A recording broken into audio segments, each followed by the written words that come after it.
Baik, audio kembali kita bersama lagi. Alhamdulillah, seperti yang telah pun kami janjikan, sekarang kita bersama dalam segmen Bisa Tahtu, dan tajuk yang kita bawakan pada kali ini iaitu 40 tahun mencapai cita negara. Sesuai dengan saat ini ya, baru-baru ini kita menyambut ulang tahun Hari Kebangsaan Negara Brunei Darussalam yang ke-40 tahun, Nadira. Betul sekali. Pada hari Sabtu yang lepas, 24 hari bulan Februari 2023. Jadi sampai ke hari ini masih terasa kehangatan sambutan Hari Kebangsaan tersebut. Jadi kita bawakan tajuk ini bersempena dengan Hari Kebangsaan 40 tahun mencapai cita negara. Kita akan bersama dengan Tuan Rusli Bujang. Assalamualaikum. Waalaikumsalam warahmatullahi wabarakatuh. Apa kabarnya hari ini, Tuan? Alhamdulillah, terima kasih. Apa kabar? Selamat dah jumpa. Sehat walafiat. Sekali jumpa. Alhamdulillah. Alhamdulillah, sihat ya. Alhamdulillah. Syukur alhamdulillah. Alhamdulillah. Jadi terus saja nih Tuan, kita akan mulakan dengan tajuk kita pada hari ini, 40 tahun mencapai cita negara. Jadi mungkin dapat kita ni berkongsi bersama dengan penonton-penonton yang menyaksikan apa sebenarnya signifikannya dari segi perspektif sains sosial lah. Kita ni menyambut Hari Kebangsaan Negara Brunei Darussalam ini sebenarnya. Okay, alhamdulillah, terima kasih. Ya 40 tahun kan, artinya ya kejadian ini masih lagi memang benar terasa lah karena bila kita melihat kepada pencapaian sepanjang perjalanan 40 tahun itu memang banyak yang akan perlu kita perkatakan lah. Sebab itu ya terasa masih lagi semaraknya, bahangnya betul sampai ke hari ini masih lagi terasa. Saya pun dalam segmen pagi ini terasa terpanggil juga lah untuk berkongsi. Tapi itu tu khusus daripada perspektif saya sebagai ahli sains sosial lah, sebagai konsultan tingkah laku juga. Sebab ada beberapa hal yang mungkin kita ni terlepas pandang, kayak satu kelebihan, satu kekuatan lah kita ni sebagai negara bangsa di Brunei ni ya.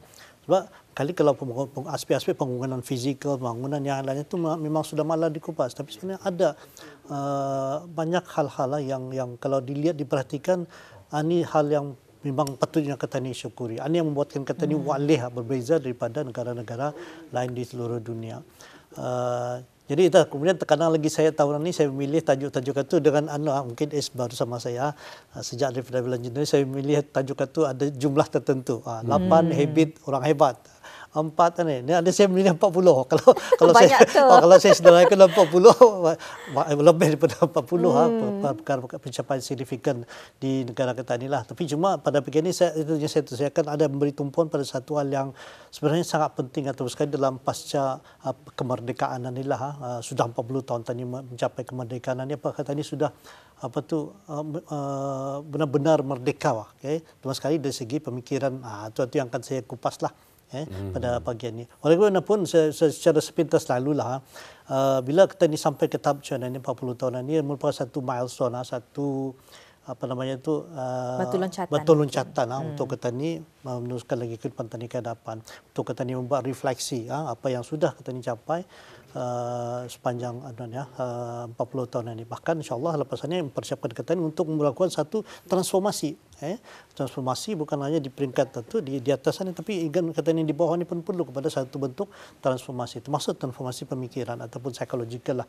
Okay, jadi bila bercakap tentang ini agak macam topik ada, tapi saya cuba untuk jadikan dia ringan-ringan ringkaskan. So ada saya benar-benar terpanggil lah untuk mengungsikan perkara ini. Jadi kan bila kita bercakap tentang kemerdekaan dan kebangsaan dan sekurang-kurangnya ada 3 hal yang diperkatakan. Satu tentang kebebasan untuk berpolitik, kemudian yang kedua itu tentang economic sovereignty, macam sama juga macam kebebasan agak lain, kedaulatan tadi untuk melakukan ekonomi kita sendiri.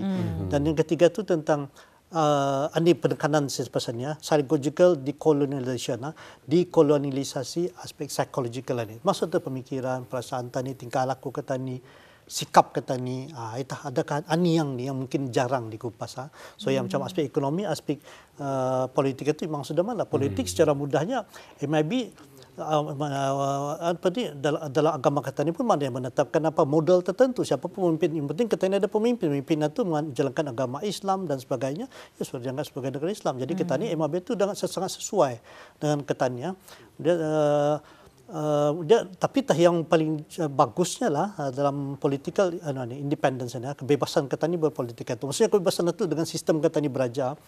So macam bila negara katanya, pentadbiran negara menghendaki misalnya akan mengharamkan alkohol sama mana, misalnya lah, sigup lah, rokok lah. Kata ni, dapat hanya kata ni mudah cuma tu saja bah. Sedangkan berapa banyak negara Islam lain yang masih struggle lah untuk dia dapat mengharamkan kedua perkara ni bah. Pasal dia akan menjejaskan pendapatan negara yang sangat besar. Rokok misalnya, berapa banyak cukai dia ambil hasil daripada rokok itu. Apatah lagi minuman keras. Tapi orang kata ni, dari dulu sampai hari ni, arah lain macam jadi, oh ya dapat tanya. Dan kata ni dapat. So ini itu maksudnya tu, kata ni tu merdeka, even secara berpolitik, kata ni tadi boleh menentukan hala tuju politik, kata ni itu bah. Okay, lebih kepada sistem pemerintahan berajaan. Ini sangat sesuai dengan kata ni lah. Kaya tu yang, itu dah, saya pagi ni saya akan beri tumpuan pada aspek tadi dekolonialisasi, macam mana kata ini menghilangkan apa sebenarnya kesan-kesan atau yang masih lagi ada dalam bentuk pemikiran kata ini patulah. Jadi secara dari segi psikologi, kenapa kata ini macam kata ini setiap tahun itu perlu kata ini mengingati hari kebangsaan kata ini, ya, ataupun kalau nanti kali hari merdeka, tapi kita ini memilih hari kebangsaan.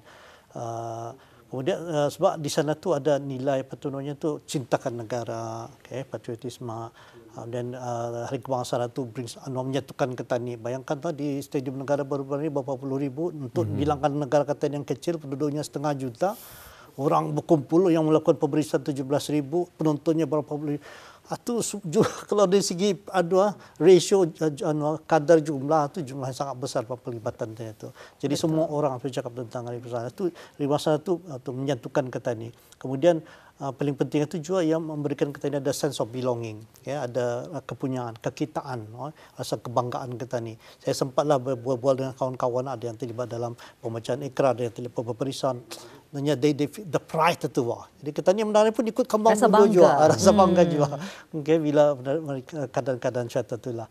Jadi tapi yang paling cantik Wahidul yang Maha Mulia Sultan Imperial Salam dalam titah itu yang menekankan aninya adalah sebuah kurnia. Itu yang macam untuk mengatakan ketani saya cakap SBN, tapi ia sebagai sebuah kurnia itu satu yang dapat capture momen pada masa ini. Sebuah kurnia itu maksudnya kebebasan ketani dan yang ketani dapat hidup harmoni pada masa ini adalah sebuah kurnia yang sangat besar lah. Dan itu ni kadang-kadang kurnia macam yang kadang-kadang ketani agak mungkin ketepikan, beberapa ketani memberikan perhatian. Sebab perjuangan itu sudah berlaku 40 tahun yang lalu, sebelum itu lagi. Yang ketani ini, anak-anak merdeka ni cuma ada melalui saya. Kadang-kadang ketani itu lupa apa peranan ketani selepas ini. So insyaAllah inilah mungkin saya berkongsi sedikit lah apa sebenarnya perlu lagi kita lakukan atau sekali generasi pada hari ini lah. So kalau saya pencapaian pembangunan fizikal itu memang sudah banyak disentuh atau kalian kapasiti atau inovasi ketani di Brunei ini, produktiviti ketani untuk kerajaan untuk mengurangkan import, alhamdulillah mungkin berlaku. Sebenarnya itu masa Covid dulu dalam negara-negara lain orang sangat terjejas ketani, boleh katakan anda berapa terjejas. So ketani itu sangat bergantung sebenarnya kepada ketani sendiri. Bahkan dari segi itu market pasaran ketani pun banyak untung, pasal ada banyak keluar. Okay, jadi inilah hal itu. InsyaAllah selepas ini saya akan mengupas aspek-aspek yang saya yang jarang diperhatikan nantilah. Ya, jadi dalam keadaan stabil ya, negara ketani, negara Brunei Darussalam menanai orang kedaulatan sistem raja ini ya, Tuan ya. Dan ketani ingin mengenal pasti bila masanya ni Tuan untuk nyorang ketani sebagai generasi 2035 pulang ya. Ini lebih fokuskan ke arah kewawasan ketani pulang ni. Okey, jadi kalau tadi tema juga bersatu mencapai sesuai dengan tajuk temanya lah, tema sebutan tema kebangsaan juga. Cita-cita ketani bersatu, ketani mencapai cita. Jadi kalau cita tu sebenarnya terangkum dalam wawasan ketani itulah wawasan 2035 tu. Kita sudah berusia 40 tahun. Jadi yang akan datang lagi. Which is 2035. Itu kalau diperhatikan bukan hanya ketani, negara-negara rantau di sebelah Timur Tengah manapun semua menjurus kepada 2035 ni dalam lingkungan tahun itu ada sebab tertentu lah. Dan syukur alhamdulillah ketani pun dah ketinggalan. Tani memberikan wawasan kerja itu untuk menuju kepada sana. Itu tu untuk 40 tahun itu dalam jangka masa tempoh 40 tahunnya saya tu banyak hal-hal yang kata ni perhatikan katanya ni pencapaian katanya itu negara lain dah mampu buat. Saya sudah menyebut dua contoh tidak alkohol dengan anunya dengan rokok itu tadi ya, yang orang payah agak mustahil untuk orang menghilangkan daripada itu. Sebab ia memberikan jadi sumber pendapatan negara di dia tu. So tunjuk saya tadi itu ambil sistem pendidikan kita ni selama 40 tahunan ya, sistem pendidikan dan sistem kesihatan kita ni. Kalau ke hospital berapa yang perlu kita ni bayar? Seringgit. Seringgit Berbanding saja. dengan negara lain. Seringgit berbanding negara lain. So sekarang ani yang kita dah dulu. Betul orang kalau orang diceritakan orang, iya kan. So itu satu rahmat yang luar biasa. Pendidikan kita ni daripada bawah sampai ke atas satu bukan hanya percuma tapi ya high quality education katanya itu sampai ada apa tu dalam PISA apa tu yang assessment program for international assessment PISA katanya itu top 3 dalam negara ASEAN. So macam tu tingginya lah apa namanya ni kualiti pendidikan kita ni. Bahkan saya ada syarikat persendirian jadi kan ada dari masa ke semasa memang saya menerima lah anak-anak muda kita ni untuk mencari pekerjaan apa. Jadi bila saya tanyakan apa backgroundnya, kan akademik backgroundnya, kalau dulu saya payah saya berjumpa dia. Lihat digrinya first class dan bukan seorang, malah 2-3 orang berjumpa yang first class. Artinya banyak orang bijak pandai dah katanya dia. Suatu yang adalah yang hak satu kata ni orang katanya itu sistem pendidikan katanya itu bukan hanya cuma tapi yang mempunyai nilai yang tinggi lah. Tapi kalau atunya saya itu masih yang biasa-biasa. Yang jarak biasa, luar biasa ni jarang diberikan itu. Pertama Raja katanya, Sultan yang tadi kasih atau Wahidullah Mahmud Sultan dan Ketua Negara Darussalam, ia really itu yang bahasa Inggeris itu macam people leader, bahkan kalau mana servant leader dipanggil, ia memberikan perhatian sepenuhnya rakyat berjiwa rakyat, berjiwa rakyat. Rakyat itu banyak diberikan pemedulian, selalu ada lagi masih bersama rakyat. Betul. Kemudian ada prihatin apapun concern diberikan oleh rakyat itu yang nomor satu tu. Kalau macam saya sendiri pribadi pun beberapa kali bila sudah ada peluang untuk berziarah secara pribadi face to face banyak kali lah dah terhitung lagi lah. Kalau rakyat lain sekalian tu pernah ada dengan pemimpinnya dia pernah jumpa. So ini kedekatan memimpin kita dengan rakyat itu. Yang kedua tu katanya tu mementingkan kesejahteraan. Betul. Kesejahteraan rakyat. Ini pun well-being kata dia tu benar-benar diberikan perhatian orang yang sudah bersara, orang berpension, orang tua, orang-orang yang kurang upaya. Dan termasuk juga bahkan pelajar-pelajar kata ni. Mungkin adalah segelintir yang mungkin yang perlu memberikan perhatian yang lebih apa tu. Tapi itu secara umumnya tu kesejahteraan kata itu benar-benar terpeduli. Kemudian ini pun jarang juga kata dia punya ni alam sekitar katanya masih menduduki cuma 81% satu masih lagi hutan katanya itu artinya katanya ni sehat udaranya segar apa kalau katanya lain mana sudah katanya itu dengan suasana keadaan di sana ini yang katanya itu tu katanya bangun tidur inda katanya menyadari tapi itu tu yang bahayanya itu inilah ini yang tumpal satunya psychological decolonization ini dekolonialisasi aspek psikologikalnya. Sebab katanya ini macam 40 tahun ini dalam masa yang sama tu katanya ini terdedah dengan pelbagai maklumat-maklumat macam mana bentuk negara-negara maju. Misalnya katanya ini terbayang negara maju ini kalau bangunannya tinggi-tinggi misalnya, hiburannya macam-macam. Dia tidur tidur misalnya sepanjang malam tu hidup saja. City never sleeps.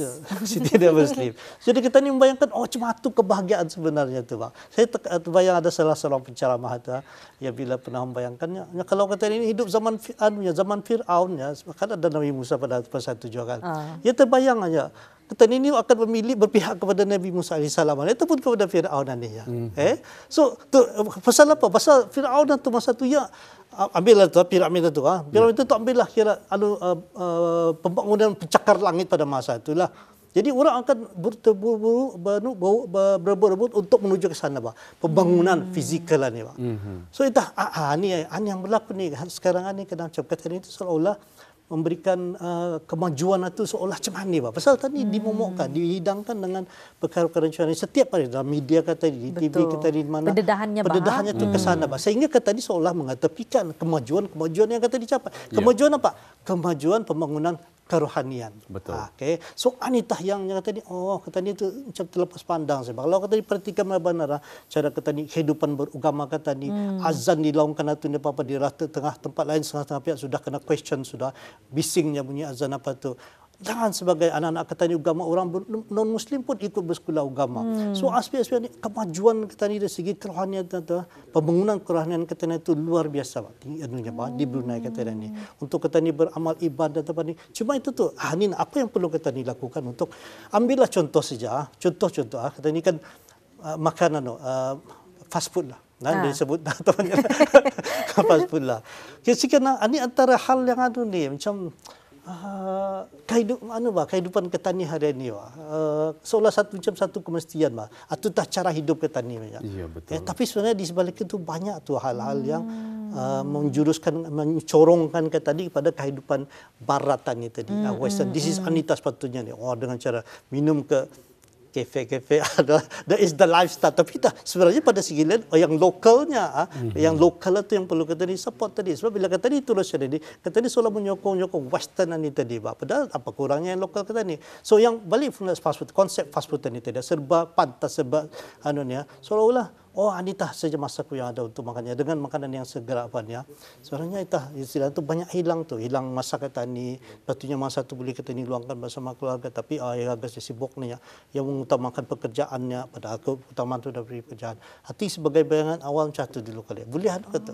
Yes, dapat ditangkap maksud saya tu atau Nat kali. Bagi Nat sendiri macam kita ni selalu bercerita tentang kemajuan negara yang lain. Nat setuju sekali. Tapi rasanya amat sikit kita bincangkan tentang bagaimana kita dapat menerapkan aspek rohani menjadi orang jarang aspek rohani itu kita ni cuba fokuskan untuk cari apa kemajuan dapat kita ni buat dalam aspek rohani. Pasal kita ni sudah terbiasa kan hidup macam sekolah agama, di mana-mana di TV dan sebagainya memang ada ceramah. Kita ni jadi terbiasa sebab itu kalau student ataupun pelajar-pelajar yang belajar di luar negeri, diorang lebih menghargai ni sebenarnya hal-hal ani di negara Darussalam sebab diorang tahu bila mana di luar negeri hal ni agak kurang sedikit.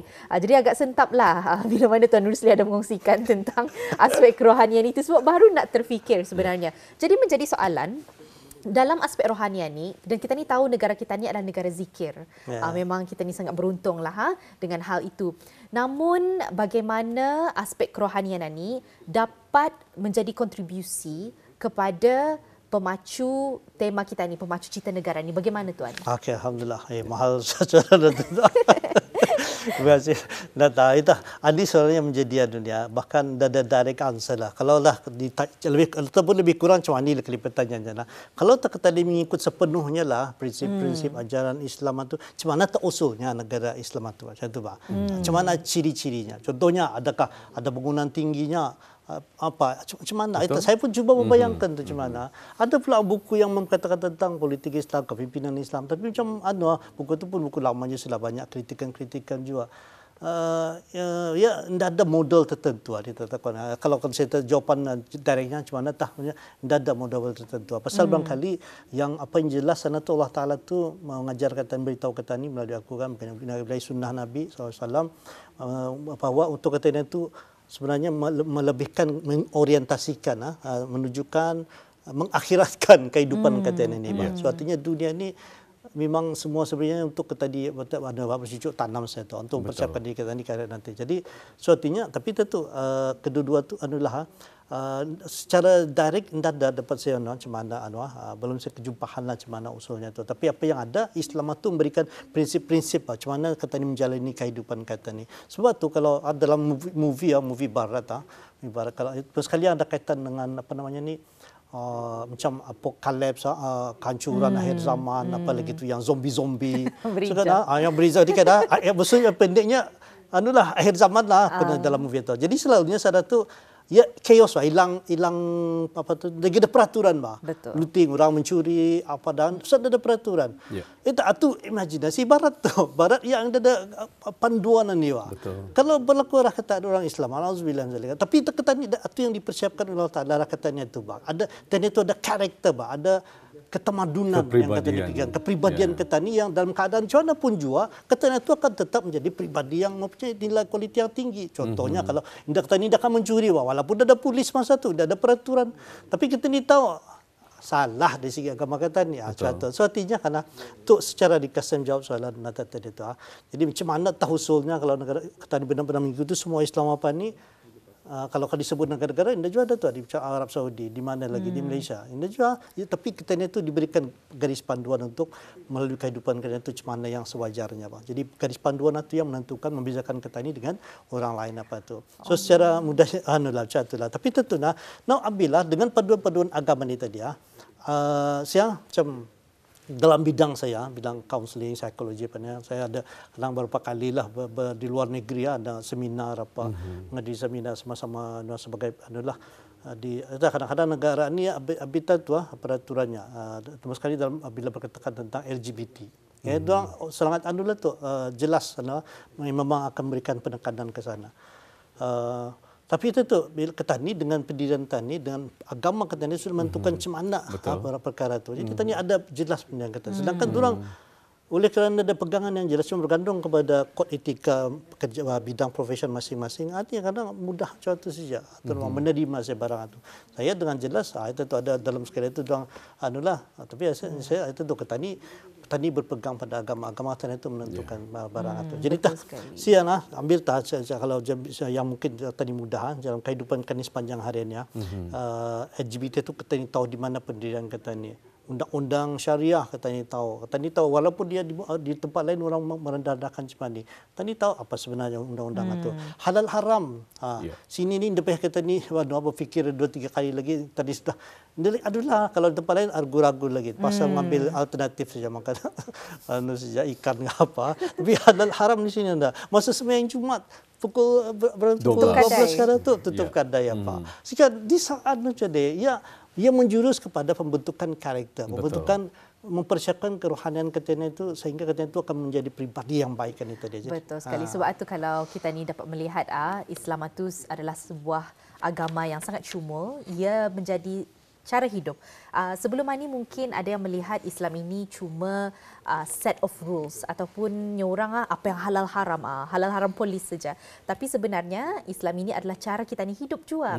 Sebab itu kalau kita ni melihat dalam psikologi term sendiri sahaja, kita ni melihat mindfulness. Orang putih panggil mindfulness, tapi kita ni ada tadabbur, kita ni ada tafakur, berfikir, gratitude. Kita ni ada syukur. Sebab itu bila kita melihat macam kita mengagung-agungkan terma-terma barat ini tanpa menyedari agama kita ni sendiri mempunyai terma itu jauh lebih awal dan jauh lebih dalam dengan segala niat dan sebagainya. Jadi itulah pandangan Nat tentang perkongsian Tuan Rusli sendiri. Bagi Nat memang sangat memberi kesan, memberi impak sebab kita dapat melihat things ataupun hal-hal di kehidupan ini bukan dari atasnya sahaja, surface sahaja, tapi kita ni tahu apa sebab kita ni buat sesuatu itu, kenapa kita ni mesti buat dan sebagainya. Jadi untuk melengkapi lagi wawancara kita pada kali ini, Tuan Rusli, ada 2 minit lagi. Ada 2 minit lagi dengan sisa masa yang bersisa ini, mungkin dapat dikongsikan rumusan tajuk kita pada hari terima kasih. Kali ini mudah-mudahan apa yang saya kongsikan pada begini sampailah. Kalau tidak pun boleh hubungi saya lagi tu tanya lebih lanjut. Soalnya satu hal yang sangat penting lah. Jadi kalau kata terbiasa kehidupan moden apa ni, tanpa kata ni sendiri kita ni memberikan penyokong apa tu Western punya civilization building empires durang syarikat tu yang apa tadi yang ni tadi fast food tempatnya yang satu dua tu makin kaya durang apa ni kata ni memberikan tu tadi franchise yang menjadi kata ni lebih kaya, durang menguasai pasaran kata ni keuangan kata ni dari beberapa ekonomi menjadi desa imbang apa. Tapi oleh kerana kata ni bergantung sebenarnya dengan agama kata ni mengukuhkan aspek kerohanian itu, kita ni sudah yakin bahawa Allah Ta'ala itu yang akan menolong kita itu. Dengan kita menentukan halal haramnya, rupanya bukan hanya kita ni 1,5 juta di Brunei, ada 2 bilion lagi umat manusia, umat Islam di seluruh dunia ni, dan rupanya kita ni punya pengaruh untuk menentukan supaya tempat lain itu menjual yang halal juga. Pasal kalau ada banyak orang Islam membalik, ada 2 bilion kita ni. So ani tak kuasa-kuasa itu ada macam ada peralihan kuasa pada masanya yang perlu kita ni sedari. Kita ni ambil peluang lah sebagai generasi hari ini di Brunei ni dalam pasca merdeka 40 tahun ini. Ini sudah masa kita meluruskan pemikiran kata ni tadi itu. Sebab bila kita diperhatikan kehidupan hariannya, barat itu selalu ini ada jawapan untuk kehidupan kepincangan dunia hari ini. Ada jawapannya. Kayak orang yang menyalahgunakan ada, orang minum minuman keras tidak ada. Suara kata tadi sudah ada minuman keras jawapannya. Atau rokok yang ya tahu dari segi kesehatan, tapi sudah tahu ada jawapannya. So artinya kalau kata ini benar meneruskan lagi prinsip pemegang kata ini kepada kekuatan kekokohan karakter kerohanian ini tadi, menekankan mengambil berat agama ini tadi, insya-Allah kata ini akan terus menjadi negara yang majulah, dan insya-Allah akan menjadi bahkan menjadi negara yang inklusif, dan ketamadunan kata itu akan membantu menjadi lebih baik lagi di masa-masa akan datang, insya-Allah. Mudah-mudahan sampailah apa yang ingin saya kongsikan itulah. Insya-Allah sampai, insya-Allah sampai. Alhamdulillah.